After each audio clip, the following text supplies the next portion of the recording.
各位街坊老友記，唔知你哋每次打開信箱，收到張煤氣單嘅時候，睇到上面嗰個數字，係咪頓時覺得成個人崩潰，心入面一邊滴血，一邊大叫一聲短命咯？明明自己嘅煮飯習慣由始至終都冇變過，一日三餐照舊，屋企一日到黑亦都係得嗰幾個人，點解個煤氣表好似坐咗火箭咁？每個月嘅費用越嚟越貴，越滾越大，好多人見到個費用的第一反應就係即刻黑人問號，極度懷疑係咪煤氣公司計錯數，一係就喺度抱怨係咪煤氣公司又偷偷摸摸加價。但係講句真心話，問題通常都唔係出喺煤氣公司身上，真正搞到你荷包肝硬化嘅幕後黑手，其實係你一直以來都用錯咗方法去準抽燒水。今日我就同大家坐低認真傾下，點樣單靠幾個超級簡單，完全唔使花一分錢買任何工具，亦都唔使請師傅上門嘅生活小動作，去幫你每年慳返足足一大半嘅煤氣費。你冇聽錯，真係一分錢都唔使出，只需要將你日常一啲微不足道嘅壞習慣改一改就得。講真，呢啲竅門，平時上門幫你抄煤氣表嘅職員，同埋幫你安裝煤氣爐頭嘅師傅，佢哋私底下晨早知道清清楚楚，只不過從來都冇人會主動話俾你聽。今日我就做個衰人，一次過將呢啲行內人嘅秘密全部踢爆，同你講得一清二楚。講到撞講，好多街坊一開火，習慣性就係隨手開，右手邊嗰邊或者邊一邊，順手就開邊一邊，完全冇去理。會過同一個煤氣爐上面，左右兩個爐頭，到底有啲咩分別？總之覺得有火出，煮得熟嘢食就當贏。但係你又知唔知，市面上絕大部分嘅雙眼煤氣爐設計上都係右邊嘅火力比較猛烈，左邊嘅火力比較平穩。呢個絕對唔係咩牌子嘅偏心或者偷工減料，而係好科學嘅工程設計學問。因為喺製造嘅時候，右邊入氣喉管嘅直徑通常會設計得粗一啲，而左邊嘅入氣喉管就會相對細一啲，所以先會造就出又猛左穩嘅情況。如果你唔確定自己屋企依家用緊個爐係咪都係咁樣設計，方法好簡單，你今晚返去煮飯嘅時候，試下同時開晒左右兩邊嘅火，用肉眼仔細觀察同比較一下，睇下邊一邊嘅火焰體積更大，噴得更高。又或者你可以直接攀張收埋喺櫃底嘅說明書出嚟睇睇，因為確實有極少數嘅牌子會將個設計調轉，所以自己親眼確認一下就最穩陣。當你明白咗左同右嘅分別之後，實際操作落去就真係易如反掌。平時我哋要炒碟芥蘭、爆炒牛肉嘅時候，就一定要用火力猛嗰邊，大火快炒，成個鑊嘅溫度可以喺幾秒鐘之內急速拉升，瞬間鎖住蔬菜同肉類入面嘅水分同鮮味。咁樣炒出嚟嘅菜，除咗益澤更加亮麗、鑊氣十足之外，最關鍵係烹飪嘅時間大大縮短咗。時間短咗，煤氣消耗嘅總量自然就少咗。相反，當你要煲老火湯、燉冬菇、煮棉或白粥，或者夜晚宵夜想煮個麵嘅時候，就應該將個煲移去火力比較平穩嗰邊，用慢火慢慢去熬。咁樣煮法，一嚟啲湯水冇咁容易煮乾，甚至滾到瀉出鑊，你唔使成日好似看更咁企喺隔籬候實佢；二嚟煤氣嘅消耗會變得非常之均勻，不知不覺間幫你慳得更加多。呢個左右爐頭嘅分配如果用得啱，每個月最少可以幫你慳返1成以上嘅煤氣。你千祈唔好以為呢1成好似微不足道，正所謂小數怕長計，一年365日，一日煮足3餐，累積落嚟慳返嘅，通通都係真金白銀。講完爐頭嘅選擇，我哋再嚟望望一個更加多人會忽略嘅細節，就係火焰嘅顏色。好多街坊一扭開個扭掣，見到有火噴出嚟，就拍拍屁股走去切菜，根本從來唔會彎低條腰去望下個火到底係咩顏色。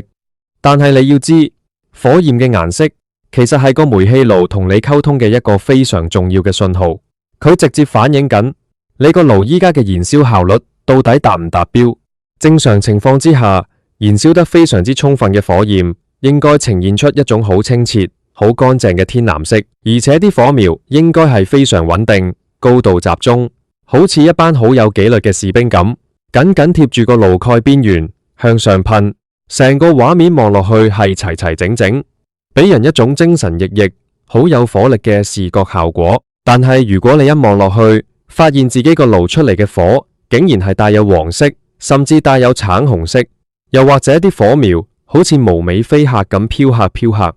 完全冇辦法集中喺一堆，咁你就真係要打醒12分精神，因為呢個畫面代表緊你個爐出現咗燃燒不充分嘅技術故障。簡單啲講，即係你用緊同一樣份量、同一個價錢嘅煤氣，但係你得到嘅熱力比人哋少咗一大截，而其餘轉化唔到做熱能嘅煤氣，通通都變成廢氣，白白浪費晒。根據能源局嘅官方統計數據顯示，黃色同紅色嘅火同正常嘅藍色火相比，會足足消耗多大約2成嘅煤氣。呢個係咩概念？即係話人哋用5蚊煤氣就可以煲滾一煲水，而你因為個爐燒得唔好，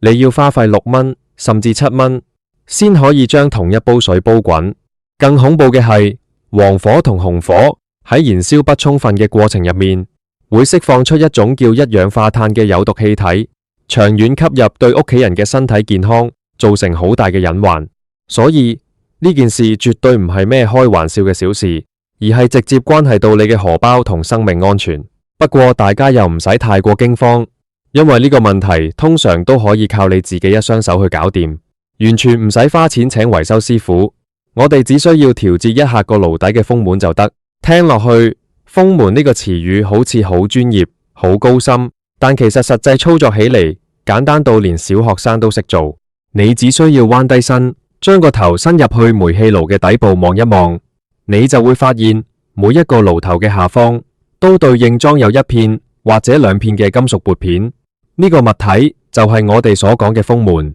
佢嘅工作職責好簡單，就係負責控制空氣進入爐頭嘅入氣量。你可以先開着個火，然後用手慢慢輕輕咁去撥動嗰塊金屬片。當你調整緊進氣量嘅時候，對眼要定格，望住上面火焰顏色嘅變化。記住，移動嘅幅度一定要慢，千萬唔好心急，1毫米1毫米咁去微調，直到你見到原本發黃發紅嘅火苗徹底變回好似大海咁清澈嘅藍色，而且火苗重新緊貼住個爐蓋邊緣為止。成個調整過程，快嘅話2-3分鐘，慢嘅話最多都係5分鐘，1分錢都唔使花。但係搞掂之後，你以後每次開火再現，個爐都會自動幫你慳煤氣。你話係咪非常之划算？如果有些街坊話自己已經依照呢個方法喺爐底將塊金屬片左撥右撥調校咗大半天，但係個火焰嘅顏色依然係死面，點都唔肯變反藍色，咁又係咩原因？咁樣嘅話，好大機會就係你個爐頭嘅出火孔出現咗嚴重堵塞。出火孔清潔呢5個字，可以話係10個街坊入面有9個都長期忽視嘅超級大盲區。大家平時食飽飯洗碗，對個煤氣爐嘅清潔，極其量都只是用條條毛巾抹個不鏽鋼爐面，或者順手洗個黑色嘅鐵爐架。至於爐頭上面一圈圈密麻嘅出火孔，可能好多人由買返嚟用到依家好幾年，都從來未親眼望過一眼，甚至根本連出火孔喺邊度都唔知。但係你要知道，我哋中國人最中意講鑊氣，平時大火爆炒、煲老火湯或者炆豬手嘅時候，啲湯汁、油脂、醬油，甚至乎係啲食物嘅碎屑，好容易就會喺滾瀉嘅時候順住個鑊邊慢慢滴入或者跌落去呢啲出火孔入面。呢啲污糟嘢喺入面經過幾百度高溫反覆去燒、去烤控之後，就會慢慢乾涸，最後結成一塊塊好似石頭咁硬嘅結晶體同焦炭。當呢啲焦炭越積越厚嘅時候，原本通暢嘅出火孔就會變得越來越細，甚至乎成個孔被徹底塞死。出火孔塞咗，最直接嘅後果就是出嚟嘅火焰變得好幼細、好鬆散，燃燒變得極度唔均匀。同一塊排骨，人哋10分鐘就炆熟，你就要花足20分鐘，烹飪時間無端端拉長咗1倍，煤氣自然就用多咗1倍。成件事簡直就係喺度幫煤氣公司打工，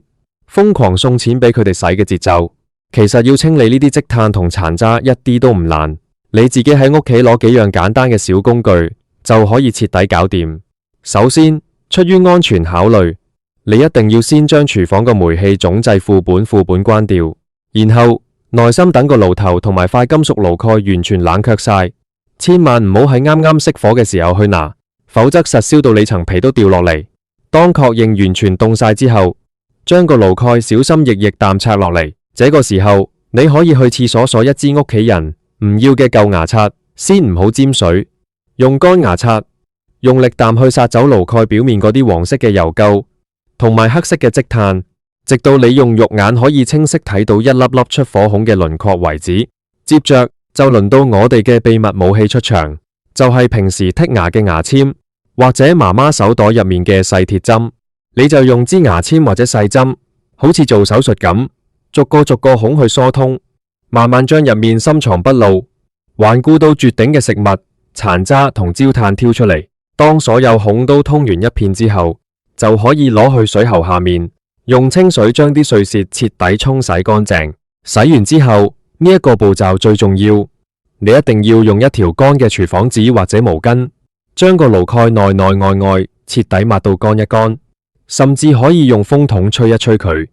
確保100%冇任何水分殘留喺出火孔入面，你先可以將佢安放反落去個爐身度。因為如果入面仲有水，你一開火嘅時候，輕則點唔着火，重則會引致氣體局部囤積，發生突發性嘅小型爆燃，咁就非常之危險。當你將一切安裝妥當之後，一扭開個掣，如果之前清理得夠晒徹底嘅話，你成個人一定會嚇一跳，因為你會即刻感受到久違咗嘅強大火力重新回歸，啲火焰變得比之前更大、更藍，而且極度之集中，好似新買翻嚟嘅一樣。我喺度強烈建議各位街坊，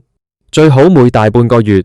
就為屋企個爐做一次咁樣嘅深度清潔。如果你屋企人嘅口味係比較偏向重口味，中意食濃郁醬汁嘅嘢，或者你經常喺屋企煲雞湯、大火爆炒嘅話，最好就改為每星期做一次，咁樣先可以確保個爐長年累月都維持喺最高嘅省電省氣狀態。除咗爐頭本身嘅問題，仲有一個好多街坊天天都在犯，但自己從來唔覺得有問題嘅壞習慣，就係每次喺水喉下面洗完個鑊之後，連鑊底嘅水都懶得抹，就直接將個濕漉漉嘅鑊放返上去個爐架上面，然後啪一聲開火，就開始下油左限。冇錯，咁樣做確實係好方便，順手好多嘛。全香港、全廣東可能有一半以上嘅人平時都係咁樣做，但係我話俾你聽，咁樣做對於省煤氣呢3個字來講，簡直就係貼大錢買難受，完全係白白將啲銀紙倒落鹹水海。大家不妨冷靜落嚟，用簡單嘅物理常識去諗一諗，當你個鑊底全部都係水珠嘅時候，你一開火，個爐頭噴出嚟嘅火苗，第一時間要去加熱嘅，根本唔係你個鑊，更加唔係鑊入面嘅食材。啲火焰要被逼用自己嘅熱量，先將你殘留喺鑊底嘅嗰一層厚厚嘅水分，全部進行氣化同埋蒸發。換句話說，你白白花費咗開頭最珍貴、最猛烈嗰1-2分鐘煤氣，只不過係為咗去燒乾鑊底嗰幾滴洗鑊水，而唔係去煮你今晚條魚。這等同於你無端端幫自己嘅煮飯過程加咗一道完全多此一舉、毫無意義嘅浪費工序。可能有人會話，冬天嘅時候天氣乾燥，啲水好快就乾啦，應該冇咩所謂啦。但事實恰恰相反，夏天嘅時候，因為廚房嘅室溫本身就比較高，連帶個鑊身嘅表面溫度都高，當濕漉漉嘅鑊放上去嘅時候，水蒸氣會喺鑊底形成一層微細嘅氣膜，反而令到熱量更加難傳導到個鑊入面，導致水分乾得仲慢，浪費嘅煤氣比冬天還要多。要解決呢個壞習慣，方法真係簡單，到3歲細路哥都做得到。你只需要喺廚房嘅灶台附近或者牆壁嘅掛鈎上面，特意掛一條專門用嚟抹鑊嘅乾布，放喺一個你一伸手就可以隨手拎到嘅黃金位置。每次喺水喉洗完個鑊之後，順手拿起條布，將個鑊底上上下下徹底擦到乾一乾，然後先放上灶台開火。喺呢度要提提大家，做呢個動作嘅時候要做得徹底啲，效果先至會最明顯。你除咗要抹乾最底部同火苗直接接觸嗰個面之外，連個鑊側邊平時容易流落去嘅水滴，都順手一併抹乾佢。因為當火苗向上蔓延嘅時候，側邊嘅水滴一樣會吸收熱量。你要記住一個原則，每一次放入個鑊入面嘅水同埋食材，都應該係你有意識，因為烹飪需要而加進去嘅，絕對唔應該係因為你懶惰而留低嘅洗鑊水。道理聽落去係咪非常之淺顯，非常之容易明白？但係現實生活入面，真係有太多人天天都在忽略呢個細節。你千祈唔好小看呢個前後加埋唔使10秒鐘嘅小動作，單單是擦乾鑊底呢一個步驟，每次就可以幫你減少浪費大約5%到8%嘅煤氣。你試下將呢個數字乘返一個月，假設你一個月喺屋企煮30次飯，一年落嚟散出嚟嘅煤氣總額已經夠你同屋企人去酒樓飲多幾餐茶，食幾隻大長蟹。講完個鑊，我哋再來講講廚房環境嘅問題。有好多街坊，特別係啲媽媽輩或者係屋企嘅大廚，平時一準備開火煮陶嘅時候，為咗防止啲油煙、死氣味飄去大廳，搞到全屋啲家私、窗簾布都係一股油煙味，佢哋就會好貼心咁，特意將廚房倒門，連同廚房個窗全部關到密不透風，封鎖得好似一個密室咁樣。佢哋心諗自己咁樣做真係一個體貼屋企人，又唔會打擾到鄰居嘅絕世好表現。但係你知唔知你咁樣做喺科學角度來講，完全係喺度幫倒忙。你除咗1分錢煤氣都省唔到之外，甚至仲有可能喺不知不覺間將自己同屋企人推入一個極度危險嘅境地。大家中學嘅時候都有學過基本嘅科學常識，煤氣如果要進行正常嘅燃燒，係必須要有足夠嘅氧氣去支撐。當你將整個廚房封閉得密不透風之後，廚房入面嘅空氣就完全無法流通。隨住個煤氣爐不斷開火，入面有限嘅氧氣會被快速消耗，空氣入面嘅氧氣濃度就會變得越來越低。當氧氣唔夠嘅時候，煤氣就絕對無法做到100%嘅充分燃燒。而燃燒不充分，最直接、最肉眼可見嘅後果，就是你個爐嘅火苗會變得越來越幼細，越來越無力。本來好旺嘅火會慢慢縮成一團，這個時候你煮嘢食就會變得越來越慢，炒個菜要炒好耐都不熟。好多街坊這個時候又會行入誤區，以為是自己個爐壞咗，不夠火力，於是就拼命將個煤氣掣扭到最大。但其實真正嘅原因根本唔係個爐有問題，而係因為廚房空氣入面嘅氧氣嚴重不足，個爐好似塞住咗鼻哥窿咁缺氧。你扭得越大，煤氣出來得越多，氧氣就更加不夠用，浪費得就更加厲害。如果純粹只係浪費錢，煮得慢都仲叫做可以用錢解決。但最嚴重、最致命嘅問題係，當煤氣喺缺氧環境下燃燒得不夠徹底嘅時候，會產生大量嘅一氧化碳。我頭先都講過，一氧化碳呢種氣體可怕在它係完全無色、無味、無臭嘅。當它充斥喺廚房入面嘅時候，你整個人企喺度，一邊切菜一邊吸，你根本唔會有任何異樣嘅感覺，唔會覺得好臭或者好刺鼻。但是當一氧化碳通過呼吸進入你嘅肺部之後，它會以比氧氣快幾百倍嘅速度，搶先同你血液入面嘅血紅素結合，直接摧毀你血液嘅帶氧能力。當你吸入到一定劑量嘅時候，你大腦會開始缺氧，先是會覺得有少少頭暈、四肢無力，接着你可能連呼救嘅機會都冇，就直接暈倒喺廚房嘅地板上。如果這個時候屋企冇其他人及時發現，開窗通風嘅話，嚴重的後果真的可以直接引致昏迷，甚至乎死亡。呢件事真係會出人命，絕對唔係喺度同你講鬼故事或者開玩笑。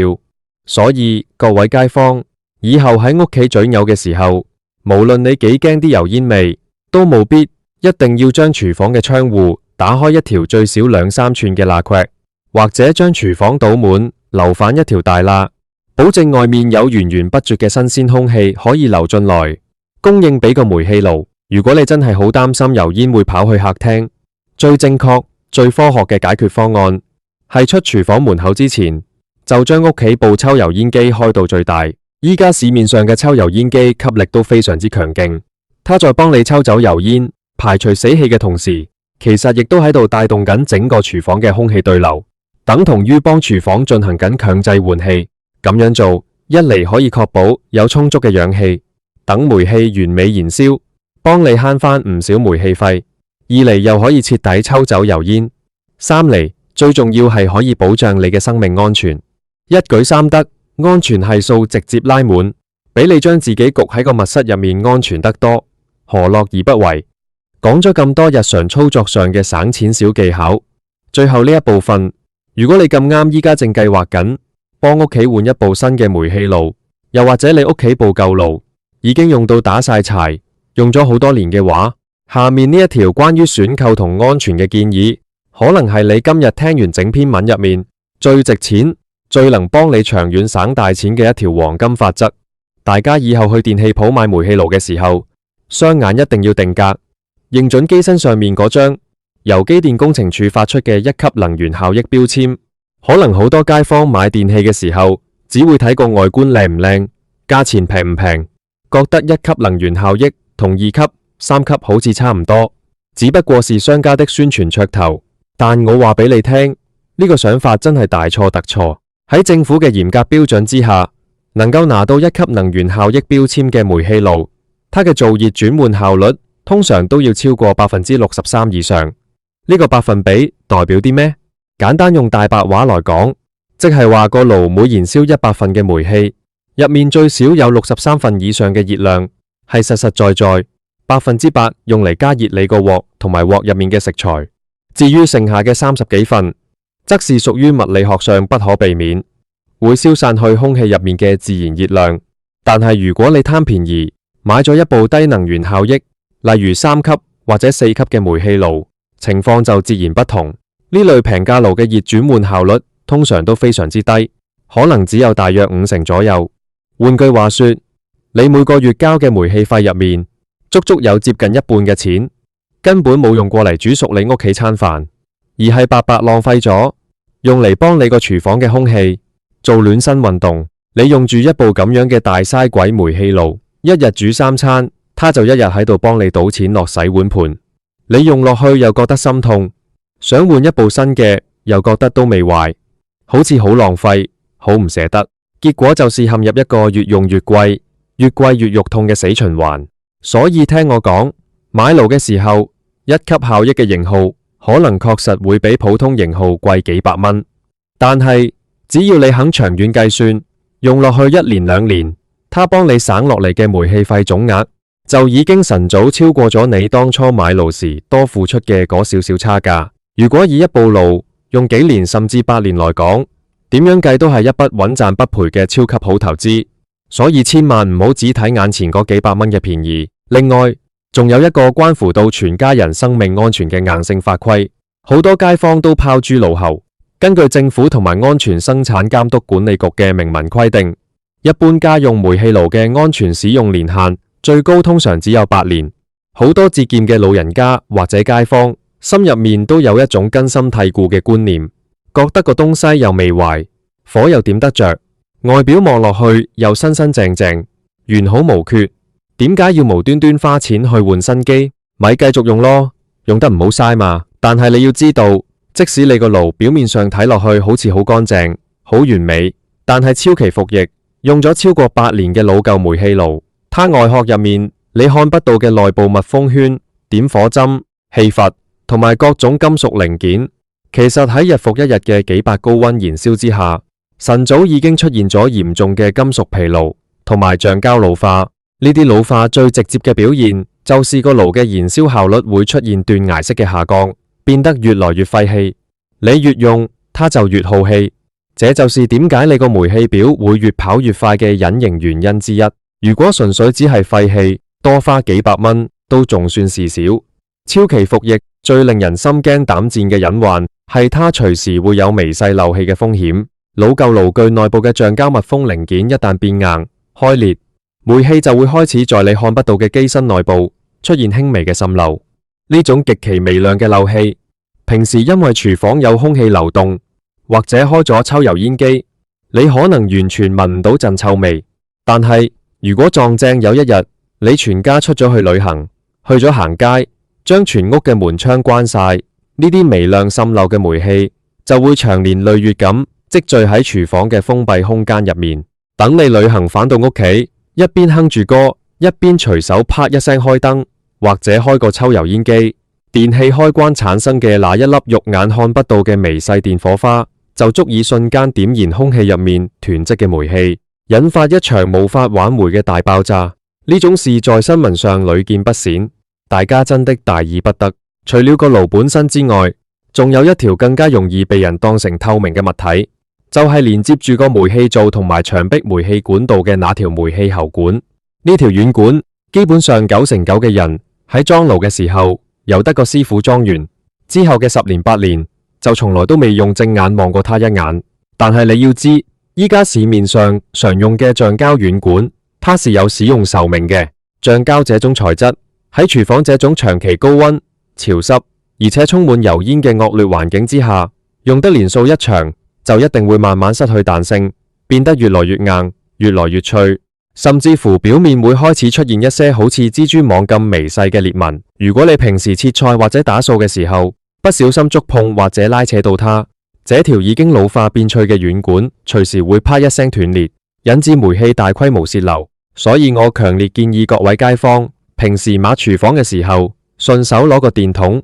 去照一照個爐底，親手去摸一摸條軟管。如果你發現條軟管摸落去硬邦邦，完全冇晒彈性，或者表面已經有明顯嘅開裂、發黃，甚至有任何你覺得不對勁嘅異樣，請你千萬